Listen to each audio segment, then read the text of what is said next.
Bonjour, je m'appelle Kevin Walding et je travaille pour Rally for Jesus et je suis heureux que vous ayez pu vous rassembler avec nous aujourd'hui pour célébrer la naissance de notre Seigneur et Sauveur, Jésus-Christ, qui est venu sur cette terre pour nous sauver de nos péchés. C'est ce que dit le chapitre 1 de Matthieu, qu'il est venu pour nous sauver de nos péchés. Nous célébrons sa naissance aujourd'hui et nous sommes si heureux de pouvoir nous joindre à vous, au moins par vidéo, pour vous encourager et, vous savez, partager quelques-unes des œuvres du Seigneur dans nos cœurs, pour nous souvenir de lui et célébrer la venue de Jésus dans ce monde. Comme le dit Jean 3, 16, « Car Dieu a tant aimé le monde qu'il a donné son Fils unique, afin que quiconque croit en lui ne périsse pas, mais ait la vie éternelle. » Je voulais partager comment le Seigneur a travaillé dans ma vie, depuis longtemps. Vous savez, vivais selon la chair et j'étais très découragé. En fait, c'était un matin de Noël. J'étais loin de ma famille. Vous savez, je me demandais, après tout ce que je savais de Jésus et que je n'arrivais toujours pas à échouer. Dans plusieurs domaines, faire ce qu'on aime peut être décourageant. De le suivre et de faire ce qui lui plaît, j'étais très découragé. Et n'avais pas. J'étais pauvre. Je sais ce que c'est que d'être pauvre. Je n'avais nulle part où aller. Et j'ai pensé, eh bien peut-être que je pourrais obtenir quelques vêtements de sport pour pouvoir aller au gym et m'entraîner et prendre une douche. C'est très bon marché de s'abonner à la salle de sport. Je pensais pouvoir le faire pour m'aider. Mais je me suis rapidement découragé parce que je n'avais pas de vêtements de sport. Je n'avais aucune destination ce jour-là. Je suis resté assise dans ma position, voiture, en espérant pouvoir travailler. Et je n'ai pas parlé à ma famille depuis longtemps à cause de ma déception envers moi-même. De nombreuses années, parce que j'étais tellement déçu de moi-même. Et alors que j'étais assis là, j'ai regardé par là, il y avait des poubelles. Savez-vous qu'ils ont ici des bennes à ordures qui sont utilisées? Il y a plusieurs bâtiments commerciaux. Je me trouvais à une station-service et j'ai vu un homme assis à côté, près des poubelles, mais pas juste à côté. Il avait quelques sacs alignés. Je me suis approché pour jeter des ordures et je me suis dit, c'est un pauvre homme. Je me suis dit, vous savez, c'est un pauvre homme comme moi et il est juste assis ici. Je me demande ce qu'il fait. Et il m'a vu. Et il m'a dit, « Hey, viens par ici. Joyeux Noël à vous. Joyeux Noël à vous. Le bon Dieu vous a envoyé ici. Le bon Dieu vous a envoyé ici. » Alors j'ai pensé, oh, eh bien, vous savez, il est juste poli, vous savez. Et je me suis dit, alors il a dit, allez-y, choisissez un de ces sacs. Joyeux Noël. Alors j'ai pris un sac. C'était vous savez, des sacs en plastique couramment utilisés dans les magasins. J'en ai mis de côté. J'en ai mis un de côté. Et je le mets dans ma voiture. Je me suis assise là et j'ai prié. Et j'étais en quelque sorte vraiment triste, vous savez. Et j'étais vraiment triste. J'avais pensé plutôt à la salle de sport. Et j'ai pensé, Seigneur, je sais que tu ne voudrais pas avoir affaire à moi, probablement parce que j'ai échoué tant de fois. J'ai échoué avec toi. Et j'ai décidé de regarder dans le sac. J'ai ouvert le sac. Et sais-tu ce qu'il y avait dans le sac? Des vêtements de sport tout neufs. Cela m'a vraiment touché parce que je savais que le Seigneur m'avait envoyé là-bas et qu'il avait entendu mon cri. Vous savez, la Bible dit, « Le Seigneur entendra les cris de celui qui est dans le besoin et qui n'a pas d'aide. » Vous savez, j'avais l'impression d'être juste démuni dans le besoin et que je n'avais pas d'aide. Personne n'allait m'aider. Vous savez, avec l'aide du Seigneur, tout va bien se passer. Alors j'étais si heureuse parce qu'il ne s'agissait pas des vêtements de sport, il ne s'agissait pas de ma situation. C'est que le Seigneur Jésus-Christ, qui a créé les cieux et la terre, avait entendu mon cri et m'avait délivré. Il m'avait pardonné mes péchés. Aujourd'hui, nous allons en parler. Et je voulais partager une vidéo d'un pasteur aimé par le Seigneur avec vous, d'un pasteur bien-aimé, Chuck Smith, utilisé par le Seigneur pour son ministère auprès de moi pendant de nombreuses années. Il est maintenant au ciel. Mais c'était un grand professeur. Il aimait le Seigneur. Il aimait le Seigneur. Il y avait beaucoup de bons messages que j'ai pu recevoir. Je vais donc partager l'un d'entre eux avec vous aujourd'hui, et je prie pour qu'il vous bénisse autant que je l'ai été en l'an 2000. Mais sans plus attendre, voici Chuck Smith. Et encore une fois, joyeux Noël à tous. Que Dieu vous bénisse.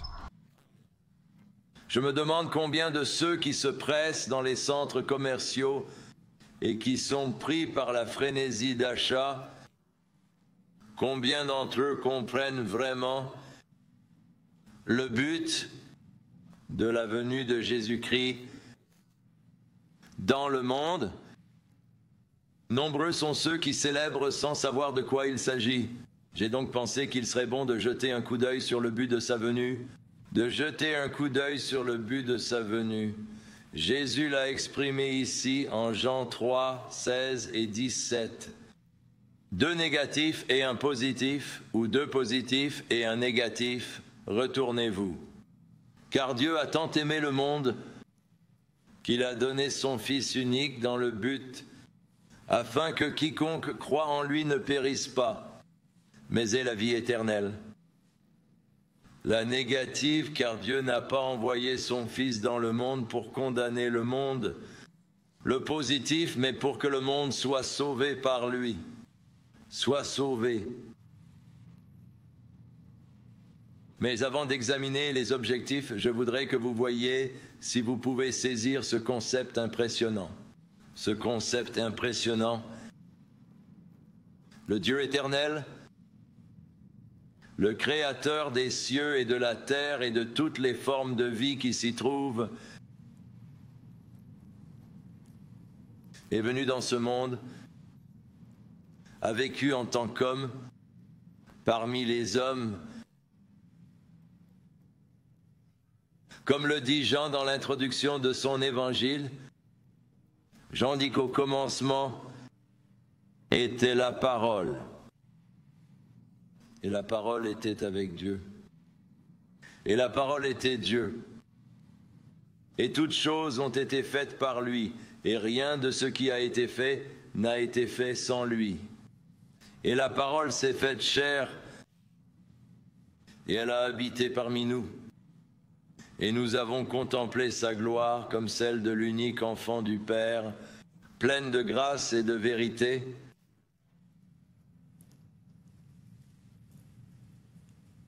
Jean nous ramène, avant qu'il n'y ait jamais eu de temps, avant qu'il n'y ait jamais eu de soleil ou de lune, ou des étoiles, ou une terre par laquelle nous mesurons le temps, au commencement, et il déclare qu'au commencement était au passé. Il était déjà là avant que l'univers ne soit créé. L'univers n'ait jamais été créé. Il existait.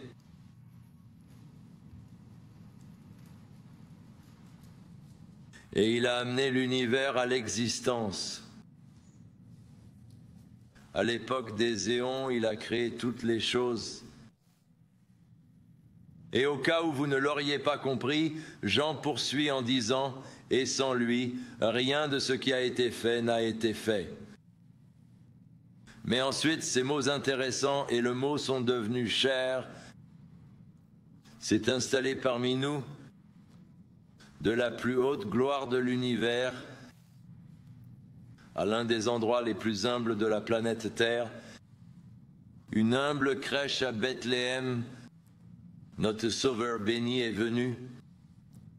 Comme nous l'avons chanté ce matin, les paroles de Charles Wesley, le Christ adoré par le plus haut des cieux, le Christ, le Seigneur éternel. Tard dans le temps, voici qu'il est né des entrailles d'une vierge, voilé dans la chair. La divinité voit, salue la divinité incarnée. Et alors, d'où il dépose sa gloire, né pour que l'homme ne meure plus, né pour élever les fils de la terre, né pour leur donner une seconde naissance. Les anges annonciateurs chantent « Gloire au roi nouveau-né ». Les paroles du prophète Isaïe se sont accomplies. Une vierge a mis au monde son fils premier-né, l'a enveloppé de l'ange et l'a couché dans une mangeoire à Bethléem. Et d'humbles bergers viennent pour voir cet enfant qui sera le sauveur du monde. Du côté divin, selon Isaïe, un fils nous est donné. Dieu a tant aimé le monde qu'il a donné son Fils unique. Mais pourquoi Dieu donnerait-il son Fils? Quel est le but de sa venue? Pourquoi quitterait-il son trône de gloire pour venir naître dans une humble étable à Bethléem? Pourquoi quitterait-il l'éternité pour entrer dans le temps? Laissons Jésus nous le dire lui-même. Jésus a dit, « Car Dieu a tant aimé le monde qu'il a donné son Fils unique, afin que quiconque croit en lui ne périsse pas, mais ait la vie éternelle. » Revenons un peu en arrière, et vous pourriez vous questionner, pourquoi Dieu nous aimerait-il à ce point qu'il donne son Fils unique? Et à cette question, je n'ai pas de réponse. Je ne peux pas comprendre un tel amour. Un amour si grand que l'on est prêt à sacrifier son Fils pour sauver les autres. John a écrit « Voici l'amour ». Non pas que nous aimions Dieu, mais Dieu nous a aimés et a envoyé son Fils en sacrifice pour nos péchés.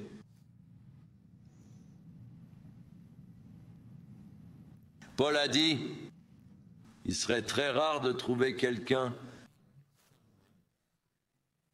qui mourrait pour un homme juste. Il serait possible de trouver quelqu'un qui mourrait pour un homme bon.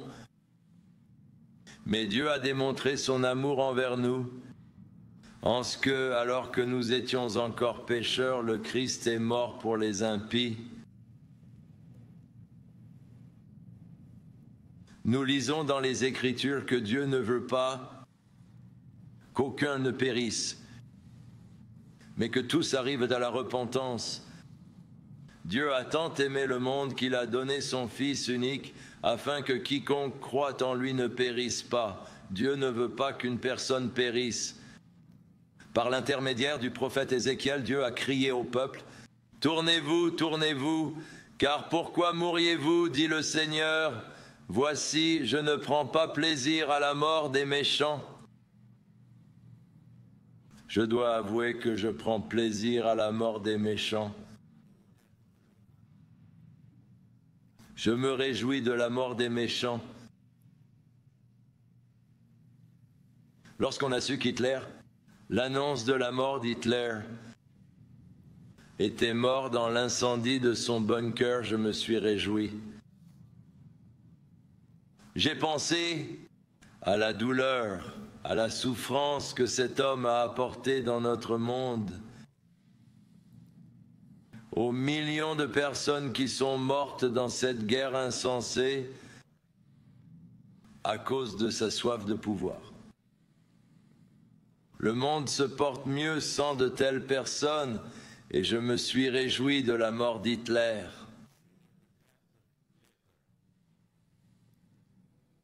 Il y a des gens qui ont tellement combattu Dieu,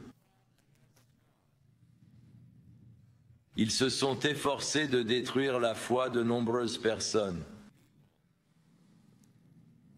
Ils promeuvent leur propre agenda et ont détruit beaucoup de gens spirituellement. Et quand je lis qu'ils sont morts, je me dis que c'est une bonne chose et je me réjouis de la mort des méchants. Je sais que je vais probablement recevoir beaucoup de lettres me fustigeant pour avoir fait une telle déclaration d'honnêteté et de vérité.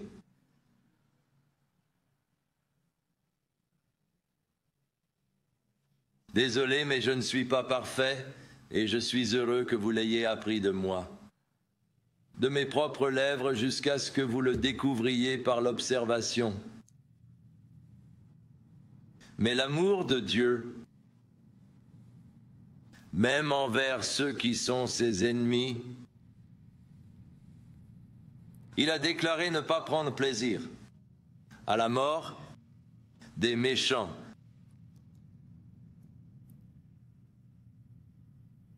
Jésus a dit qu'il était venu, qu'il avait été envoyé pour que vous ne périssiez pas, mais pour que vous ayez la vie éternelle. Puis il a dit qu'il n'était pas venu dans le monde, et c'est là le point négatif, qu'il n'était pas venu dans le monde pour condamner le monde. N'est-il pas intéressant de constater que nous pensons souvent que Jésus nous condamne ?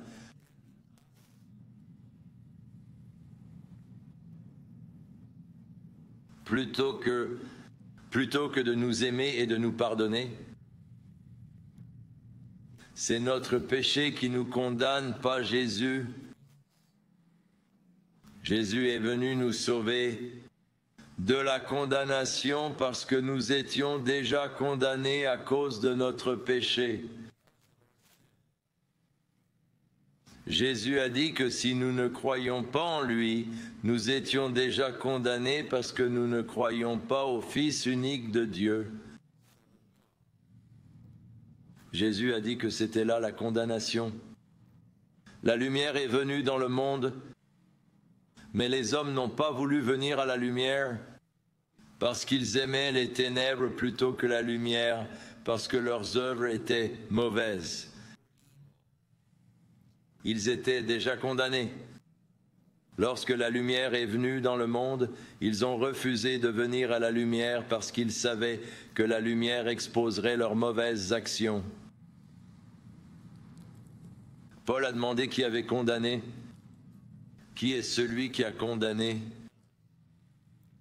Puis il a répondu à sa propre question. Il a dit, ce n'est pas Jésus-Christ. Il est mort pour nous. Au contraire, il est ressuscité et il est à la droite du Père pour intercéder en notre faveur.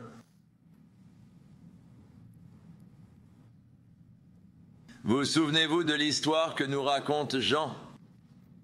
Un jour, alors que Jésus enseignait dans le temple, les pharisiens sont entrés en traînant une femme, ont interrompu son enseignement et ils ont dit, « Maître, nous avons pris cette femme en flagrant délit d'adultère. Notre loi dit que nous devons la lapider. Qu'en dis-tu »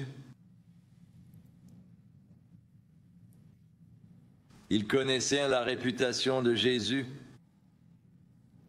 Ils savaient à quel point Jésus était indulgent, combien il était compatissant envers les pécheurs. Ils connaissaient la gentillesse avec laquelle avec les pécheurs, et c'était leur but d'opposer les paroles de Jésus aux paroles de la loi. Ils reconnaissaient tout ce que la loi avait été donnée à Moïse par Dieu. Ce n'était qu'une évidence, une compréhension. S'ils parviennent à faire dire à Jésus quelque chose qui est en contradiction avec ce que Moïse a dit, Il pourrait dire qu'il ne peut pas être de Dieu parce qu'il contredit la parole de Dieu. C'était le piège qu'il cherchait à lui tendre, sachant à quel point il était aimant, compatissant et indulgent. Ils ont amené cette femme devant lui. Notre loi dit que nous devons la lapider. Qu'en dites-vous? Jésus, les regardant, dit, je dis, celui d'entre vous qui est sans péché, jette la première pierre. Puis il s'agenouilla et commença à écrire avec son doigt dans la poussière. Jean ne nous dit pas ce qu'il a écrit, mais je crois le savoir. Je pense qu'il a commencé à écrire les noms des hommes qui se tenaient là, avec des pierres à la main. Lévi, c'était le plus âgé, et il a commencé à écrire certains des péchés que Lévi avait commis et que Lévi pensait que personne ne connaissait. Il lâcha la pierre et parla à ses compagnons, lâcha sa pierre et dit à ses amis, « Ma femme m'a dit de rentrer tôt, je ferai mieux de partir. » Et il s'en alla. On nous dit que l'un après l'autre, de l'aîné au plus jeune, laissa tomber sa pierre et s'en alla, jusqu'à ce qu'il ne reste plus personne, sauf la femme. Jésus se leva et lui dit, « Où sont tes accusateurs? Où sont tes accusateurs ?» Elle répondit, « Eh bien, je suppose que je n'en ai pas. » Et il lui dit, « Moi non plus, je ne te condamne pas. » Vous voyez, il n'est pas venu pour condamner. Il a dit que je n'étais pas venu pour condamner. Le monde était déjà condamné à cause du péché. Je n'avais pas besoin de faire cela. Ce que je suis venu faire, c'est sauver les hommes de la condamnation. Je crois que les plus belles paroles libératrices de la Bible se trouvent dans le chapitre 8 de l'Épître aux Romains. Il n'y a donc maintenant aucune condamnation pour ceux qui sont en Jésus-Christ. Un jour, ces mots m'ont résonné dans mon cœur. Ils m'ont libéré, car j'avais l'idée que Jésus me condamnait parce que j'étais coupable et que je connaissais ma culpabilité. J'étais conscient de ma culpabilité, mais j'ai réalisé qu'il n'était pas venu pour me condamner. Il est venu pour me sauver. Jésus a dit qu'il n'était pas venu pour condamner, mais pour que le monde soit sauvé par lui. À un autre moment, dans un autre lieu, Jésus a dit, « Car le Fils de l'homme est venu chercher et sauver ceux qui étaient perdus. » C'était à l'occasion de l'invitation de Jésus à déjeuner dans la maison de Zachée, l'ennemi public numéro un collecteur d'impôts véreux, qui ne pouvait pas se mêler à la foule sans être frappé à mort, pincé, frappé. Dans sa curiosité de voir Jésus, sachant qu'il ne pouvait pas se mêler à la foule, il a couru devant, grimpé sur un arbre pour pouvoir regarder en bas et au moins voir cet homme dont il avait entendu parler.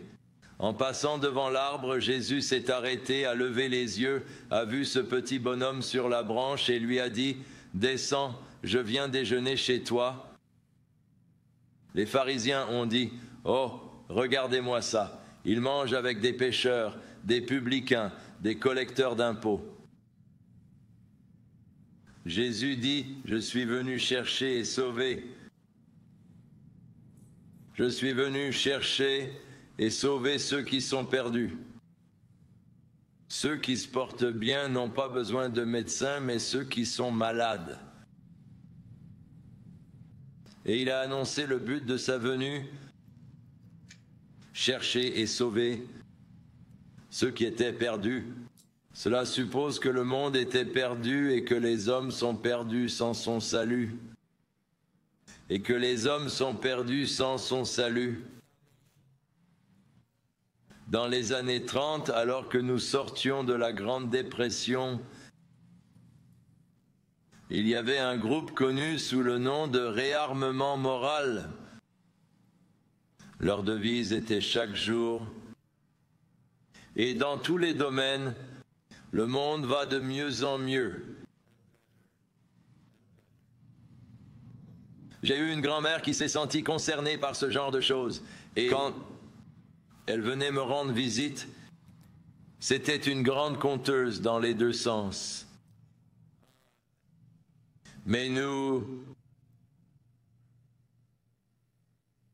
elle attirait les gens avec ses histoires fascinantes. Et elle regardait toujours et disait « Charles,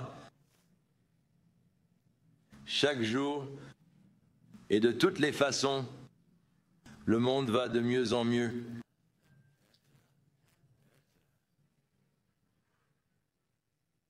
Ce groupe s'est en quelque sorte éteint quand Hitler a déplacé ses troupes, les Panzers, en Autriche et en Pologne, et la guerre a commencé. La Seconde Guerre mondiale a commencé, mais on n'en entendait plus beaucoup parler. Et quand nous regardons le monde d'aujourd'hui, nous voyons les nombreux points chauds, le chaudron bouillonnant de l'Afrique, l'impasse israélo-palestinienne, les conflits du Kosovo et de la Serbie,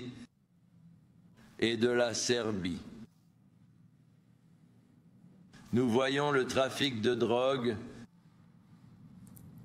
et les personnes qui souffrent de la consommation de drogue, les problèmes liés aux avortements, en particulier les avortements partiels qui répugnent à toute personne civilisée. Nous voyons les problèmes liés aux maladies sexuellement transmissibles, les problèmes liés à la criminalité, aux gangs et à la guerre des gangs. Et en regardant tout cela, je veux que vous répétiez après moi, chaque jour et de toutes les manières, que le monde va de mieux en mieux. Non, vous savez très bien, comme Jésus l'a dit, que dans les derniers jours, les jours mauvais deviendront de plus en plus mauvais. Le monde est perdu. Jésus a dit que dans les derniers jours, il y aurait la détresse des nations, c'est-à-dire des problèmes nationaux. Et il a dit avec perplexité, ce qui signifie qu'il n'y aura pas d'issue. Quelles sont les solutions? Nous avons des problèmes nationaux, nous avons des problèmes locaux. Nous avons des problèmes locaux avec maintenant une pénurie d'électricité et la menace d'une augmentation des prix. Cette semaine, j'ai lu dans le journal un article sur une entreprise du comté d'Orange, une entreprise mourante, et c'est D-I-E-I-N-G, où le mois dernier, la facture de gaz des employés a grimpé à 140 000 $ pour le mois. Et ce n'est qu'un précurseur de ce qui va arriver à vos factures de gaz à cause de l'énorme pénurie à laquelle nous sommes confrontés. Quelle est la solution? C'est un problème, de nombreux problèmes. Jésus a dit qu'il n'était pas venu pour condamner le monde, mais pour que le monde soit sauvé par lui. Le monde était perdu. Le monde est perdu. Mais ce petit bébé couché dans la mangeoire est venu sur cette terre avec une mission divine. Il cherchera et il sauvera ceux qui sont perdus. Comment accomplira-t-il cette mission? Pourquoi les gens sont-ils perdus? Ils sont perdus à cause du péché, en désobéissant à Dieu, en manquant l'idéal de Dieu, en manquant la cible. car l'homme a choisi de vivre selon sa propre convoitise, plutôt que de suivre la volonté de Dieu. Vivre selon ses propres désirs, où cela nous mène-t-il? Paul nous en donne une liste au chapitre 5 des Galates. Il dit, les convoitises de la chair se sont manifestées, l'adultère, la fornication, l'impureté morale, la débauche, l'idolâtrie, l'abus de drogue, la haine, discorde, jalousie, la rage, les querelles, dissension, hérésie, l'envie, meurtre, ivresse, les fêtes sauvages et des choses comme ça. Il a dit, je vous l'ai déjà dit et je le répète, ceux qui font de telles choses n'hériteront pas le royaume de Dieu. Ce sont les choses que les hommes font lorsqu'ils suivent les désirs de leur propre chair et de leur nature charnelle. Dieu a dit que c'était mal. Pourquoi? Parce que c'est destructeur. C'est destructeur pour un mariage, c'est destructeur pour les relations, c'est destructeur pour l'individu. Quelles sont les caractéristiques que Dieu veut se manifestent dans votre vie et qui se manifesteront lorsque vous lui donnerez votre vie?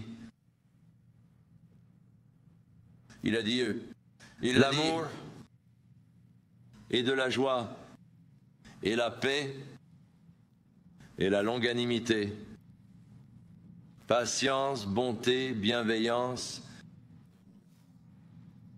fidélité, douceur,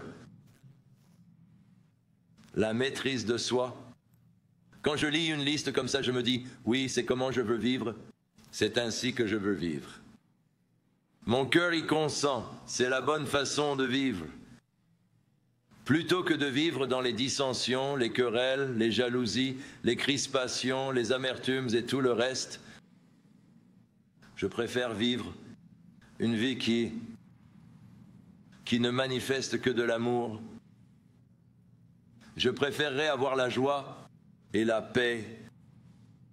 Je préférerais être patient et gentil et bon, et être une personne fidèle, doux, et la maîtrise de soi. C'est le genre de personne que Jésus veut que je sois, et c'est le genre de personne qu'il fera de moi. Si je lui abandonne ma vie, entièrement à lui. Ces caractéristiques ne me dérangent pas du tout. Avec ces caractéristiques, je pense qu'elles sont idéales et je les désire. Et je ne comprends pas pourquoi les gens sont si coincés à propos de Jésus, alors que c'est la vie qu'il a enseignée.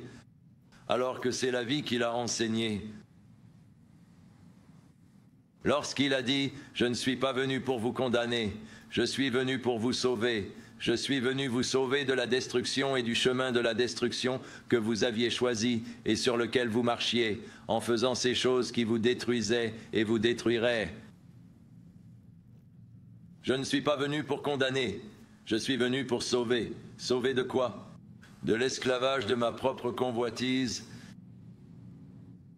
du pouvoir de Satan sur ma vie, et des conséquences destructrices de la vie selon mes propres désirs charnels. Il est venu me sauver de la séparation éternelle du royaume de Dieu. Comment ce petit bébé bercé dans la crèche de Bethléem va-t-il accomplir ses objectifs? Un jour, ses petites mains seront transpercées de pointes pour le tenir fermement sur une croix Et là, sur cette croix, Dieu lui imposera tous mes péchés. Et il criera, mon Dieu, pourquoi m'as-tu abandonné? Et il fera l'expérience de ce que c'est que d'être abandonné par Dieu alors qu'il prend mon péché sur lui. Comme l'a dit le prophète, nous nous sommes tous égarés comme des brebis. Chacun de nous s'est tourné vers sa propre voie, mais Dieu a fait retomber sur lui les iniquités de tous. Il était blessé pour nos transgressions, il a été meurtri pour nos iniquités.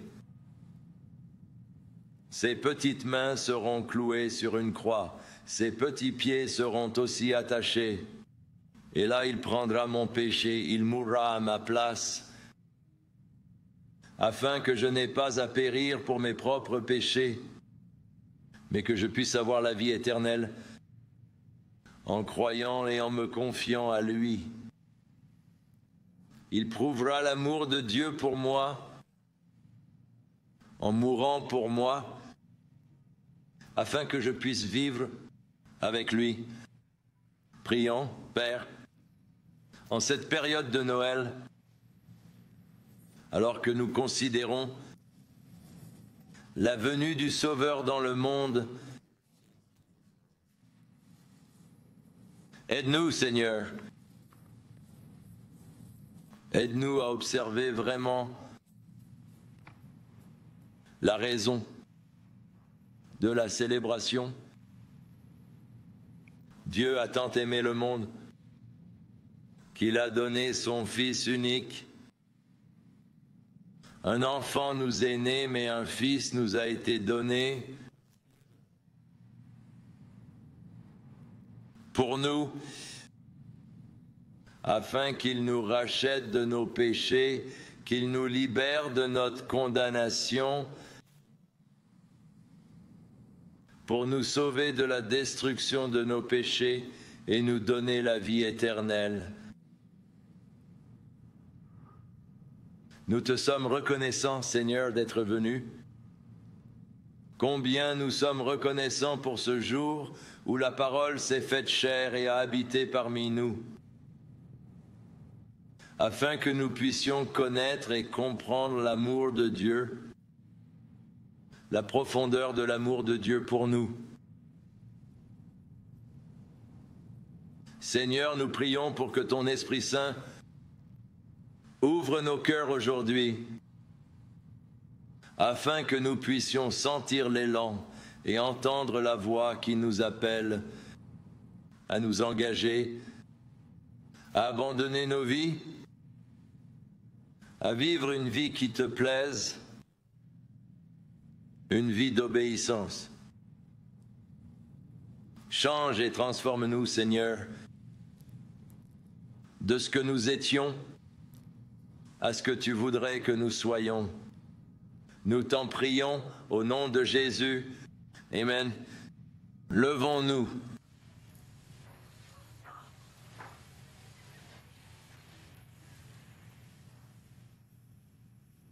Les pasteurs sont ici à l'avant ce matin afin de prier pour vous.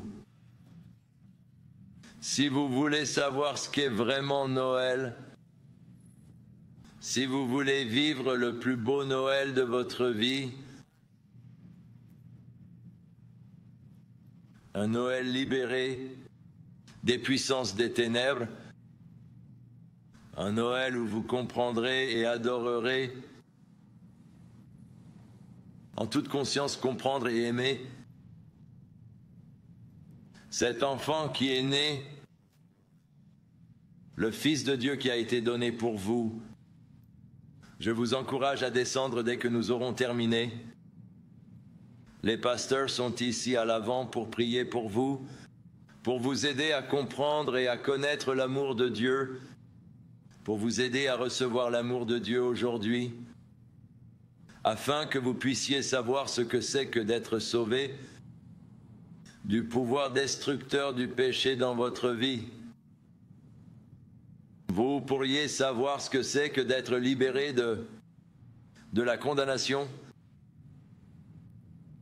du complexe de culpabilité dû à la façon dont vous avez vécu, afin que vous puissiez savoir ce que c'est d'être un enfant de Dieu et d'avoir la vie éternelle.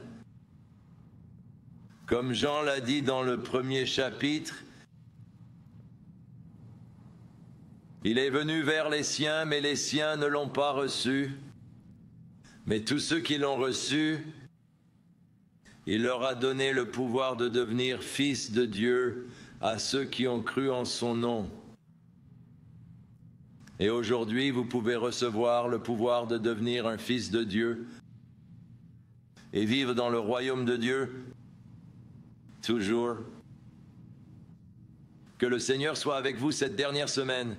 En cette dernière semaine, plutôt que d'être pris par la frénésie qui marque le monde qui nous entoure, nous pourrions avoir une semaine de réjouissance en communion avec le Seigneur, en faisant l'expérience de sa présence, de son amour, ses conseils dans nos vies.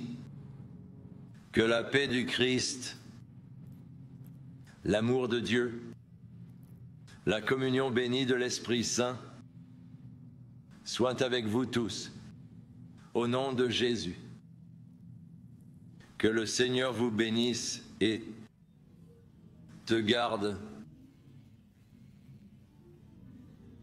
Que le Seigneur fasse briller sa face sur toi.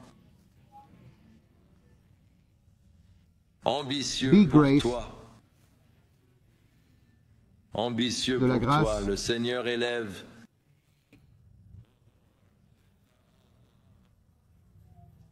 son visage